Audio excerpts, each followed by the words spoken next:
大家好，我是林想。在写 CSS 布局时，你是否经常困惑于到底应该用 Flex 还是 Grid？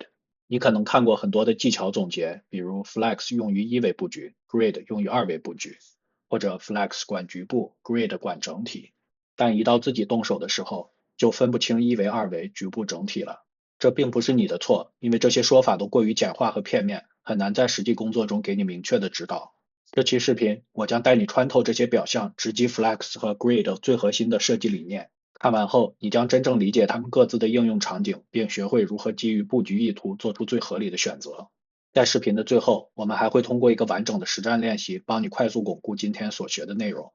如果你还不熟悉 Flex 和 Grid 的基础语法，建议先暂停，去看我视频简介中的2期入门视频。准备好了吗？让我们开始吧。我们从一个最简单的标签墙例子开始，来直观的感受两者最根本的区别。可以看到，它们的 HTML 结构完全一样。我们给 Flex 容器加上 Display Flex，元素立刻变成水平排列，这是因为 Flex Direction 的默认值是 row。我们给 Grid 容器加上 Display Grid，会发现布局没有任何变化，这是因为 Grid 默认只创建一列，然后为每个项目自动创建新行。我们可以用 Grid Auto Flow 来让它水平排列。现在它们看上去就非常相似了。改变室口宽度，我们会发现元素会有溢出的问题。我们可以设置 Flex Wrap 来让 Flex 项目在空间不足时自动换行。注意，这使我们的 Flex 布局包含多行，变成了所谓的二维布局。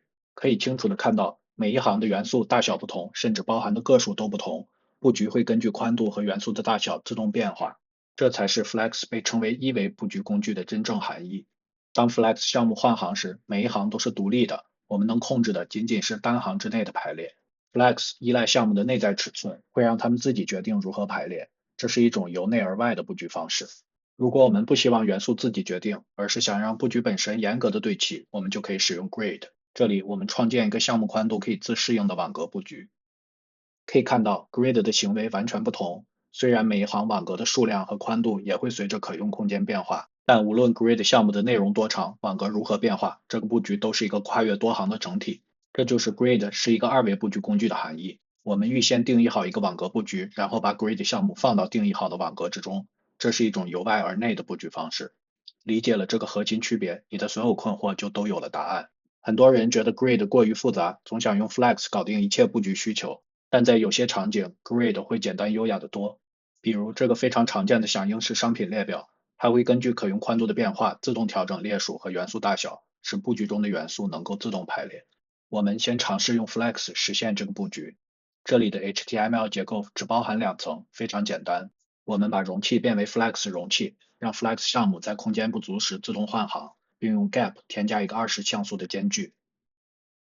给 Flex 项目设置高度和理想的宽度。我们发现项目虽然会正确的换行，但大小却始终保持不变。我们允许项目增长，并禁用项目收缩，这样项目不会变得比300像素更窄。但是当最后一行项目不足时，元素会因为 Flex Grow 而被过度拉伸，变得巨大。我们可以通过添加不可见的占位元素来解决这个问题。我并不推荐你在实践中使用这种方法。你会发现，为了实现这个效果，我们采用的方法非常笨拙，难以维护，代码也很难理解。这正是因为我们在用 Flex 去解决它不擅长的问题。现在，让我们改用 Grid 来实现同样的需求。先把之前的代码删掉，把容器变成 Grid 容器，用 Gap 添加间距，给项目一个固定的高度，设置项目的宽度最低为300像素，最大为 EFR，使用 Autofill 让 Grid 布局自动计算每一行排列几个元素。我们的需求就完成了，比 Flex 的方式简洁优雅得多。这个例子完美契合了 Grid 由外而内的设计思想。我们先规划好了一个布局，然后再把内容填进去。现在让我们来把刚才学到的知识付诸实践。我们的目标是实现这个响应式的商品列表页面。这个页面的初始代码我已经放在了视频简介里，你可以暂停视频试着自己实现。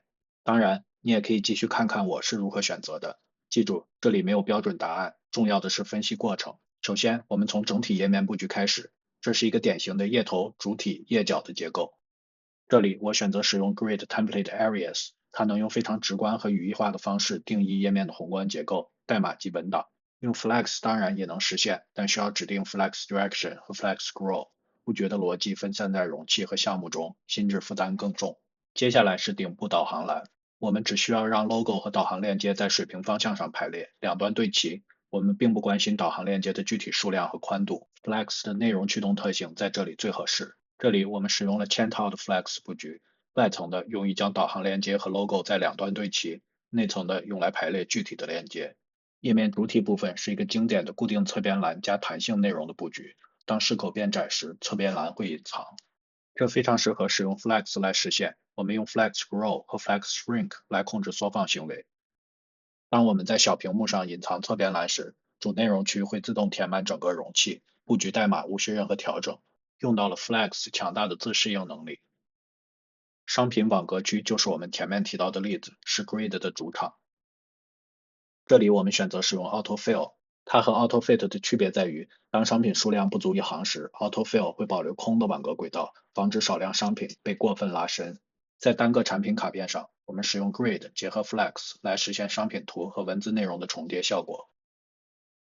每个卡片都是一个仅包含一行一列的 Grid 容器，我们把所有 Grid 项目都放在这唯一的网格单元中，产生重叠的效果。在卡片内部，我们需要把标题和价格推到卡片底部。我们把 Product Card Content 变成 Flex 容器，将元素对齐到容器底部，并添加间距。至此，通过在不同层级为不同的布局目标选择合适的工具，我们完成了这个复杂页面的布局。让我们回到最初的问题 ，Flex 还是 Grid？当你的布局由内容驱动，只需在单行或单列上实现对齐和分布时，选择 Flex，它是由内而外的。当你需要一个严格的跨越行和列的二维网格系统时，选择 Grid，它是由外而内的。感谢你的观看，希望这期视频对你有帮助。我是林想，我们下期再见。